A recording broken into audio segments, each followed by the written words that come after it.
ആദ്യമായിട്ടാണ് ഒരു police story കണ്ടിട്ട് ഭയങ്കരമായിട്ടുള്ള സമാധാനവും സാറ്റിസ്ഫാക്ഷനും ഒരുമിച്ച് പോകുന്നത്. സാധാരണ നമ്മൾ പോലീസ് സ്റ്റോറി കാണുന്ന സമയത്ത് ഒന്നല്ലെങ്കിൽ ഈ പോലീസുകാരുടെ കഷ്ടപ്പാട്, ബുദ്ധിമുട്ട്, അവരുടെ പേഴ്സണൽ ആയിട്ടുള്ള കാര്യങ്ങൾ, അങ്ങനെ ഒരു തോട്ട് നമുക്ക് വരാം. അതല്ല എങ്കിൽ ആ സിസ്റ്റത്തിനെ തന്നെ നമുക്ക് വെറുത്തു ഇത്രയ്ക്കും കുഴപ്പക്കാരാണോ എന്നൊക്കെ തോന്നിപ്പോ.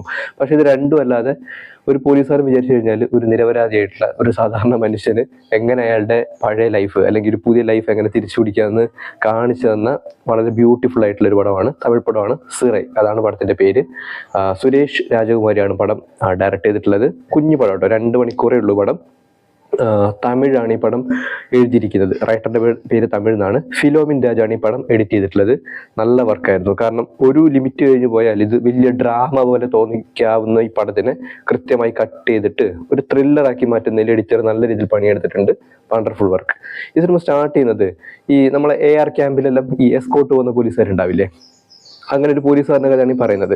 അപ്പോൾ ഒരു പോലീസുകാരൻ ഇതുപോലെ പ്രതികളെ കൊണ്ടുപോകുന്ന സമയത്ത്, കോടതിയിലേക്ക് റിമാൻഡ് പ്രതികളെല്ലാം കൊണ്ടുപോകുന്ന സമയത്ത്, അല്ലെങ്കിൽ വിചാരണ തടവുകാരൊക്കെ കൊണ്ടുപോകുമ്പോഴത്തേക്ക് പ്രതികൾ രക്ഷപ്പെടുമല്ലോ.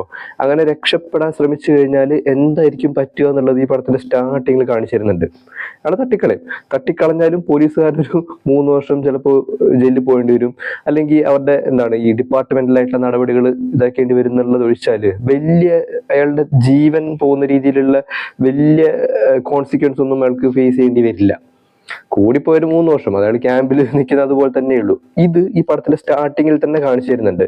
എന്നിട്ടാണ് ഈ പടത്തിലെ ലീഡ് റോളായിട്ടുള്ള അബ്ദുളിനെ കൊണ്ടുവരുന്നത്. അബ്ദുളിനെ അവതരിപ്പിച്ചിട്ടുള്ളത് നമ്മളെ അക്ഷയ് കുമാറാണ്. ഹിന്ദി നടന്ന അക്ഷയ് കുമാറിലാട്ടോ, ഒരു പുതിയൊരു ആർട്ടിസ്റ്റാന്ന് തോന്നുന്നു, പ്രൊഡ്യൂസർ മോനാന്ന് തോന്നുന്നു. പക്ഷെ ചെക്കൻ നല്ല രീതിയിൽ ചെയ്തിട്ടുണ്ട് കേട്ടോ, നല്ല വെറുപ്പിക്കാതെ ചെയ്തിട്ടുണ്ട്, നല്ല നൈസായിരുന്നു. സാധാരണ നമ്മൾ തമിഴ് പടങ്ങളിലെല്ലാം ഈ പുതിയ അല്ലെങ്കിൽ അതായത് കുഞ്ഞി മീൻസ് ബാലതാരമൊന്നുമല്ല, എന്നാലും ന്യൂ കമേഴ്സിനെല്ലാം കൊണ്ടുവരുന്ന സമയത്ത് അവരുടെ ഇമോഷണൽ ആയിട്ടുള്ള ചില സാധനങ്ങളെല്ലാം കാണുമ്പോഴത്തേക്ക് നമുക്ക് തന്നെ എന്നെല്ലാം തോന്നും, അയ്യെന്നെല്ലാം തോന്നും, കുറച്ച് ഓവറായിട്ട് എന്നൊക്കെ തോന്നും. പക്ഷെ അങ്ങനെ തോന്നിപ്പിക്കാതെ നല്ല മിതത്വത്തോടെ അയാൾ ചെയ്തിട്ടുണ്ട്, നൈസായിരുന്നു. അപ്പോൾ ഈ ക്യാരക്ടർ അബ്ദുൾ കയറി വരുന്നത് വിചാരണ തടവുകാരനാണ്. അപ്പോൾ ഇയാളെയും കൊണ്ട് കോടതിയിലേക്ക് പോകുന്നിടത്താണ് ഈ സിനിമയുടെ മെയിൻ പ്ലോട്ട് സ്റ്റാർട്ട് ചെയ്യുന്നത്. പിന്നെ ഈ സിനിമയിൽ നല്ല രാഷ്ട്രീയം പറഞ്ഞ സിനിമ കൂടിയാണ് കേട്ടോ. അതായത് ഈ തമിഴ് തന്നെ എഴുതിയിട്ടുള്ള വേറെ കുറച്ച് സിനിമകളുണ്ട്, മുമ്പ് ചെയ്തിട്ടുള്ള കുറച്ച് സിനിമകളുണ്ട്. അതിൽ ഈ പേര്, ഇപ്പോൾ ഒരാളുടെ ഐഡന്റിറ്റി എന്ന് പറയുന്നത് അയാളുടെ പേരാണല്ലോ. പേര്, മുഖം, നമ്മുടെ പുറമേ കാണുന്ന സാധനമാണല്ലോ ഐഡന്റിറ്റി കൊണ്ട് ഉദ്ദേശിക്കുന്നത്. മുഖമില്ലാത്ത ഒരാൾക്ക് സ്വാഭാവികമായിട്ട് ഐഡന്റിറ്റി ഉണ്ടാവില്ല. പക്ഷെ ഒരാളെ നമ്മൾ ആദ്യം അഡ്രസ് ചെയ്യുന്ന സമയത്ത് അയാളുടെ പേര് കേൾക്കുമ്പോൾ തന്നെ ഇത് ഇന്ന ആളാണ് അല്ലെങ്കിൽ ഇത് ഇന്ന ആളാണ്, ആ ഒരു ടൈപ്പ് വേർതിരിവും കാര്യങ്ങളൊക്കെ ഉണ്ടല്ലോ. ഇതെങ്ങനെയാണ് നമ്മുടെ ഈ സിസ്റ്റത്തിന്റെ ഉള്ളിൽ വർക്ക് ചെയ്യുന്നത്?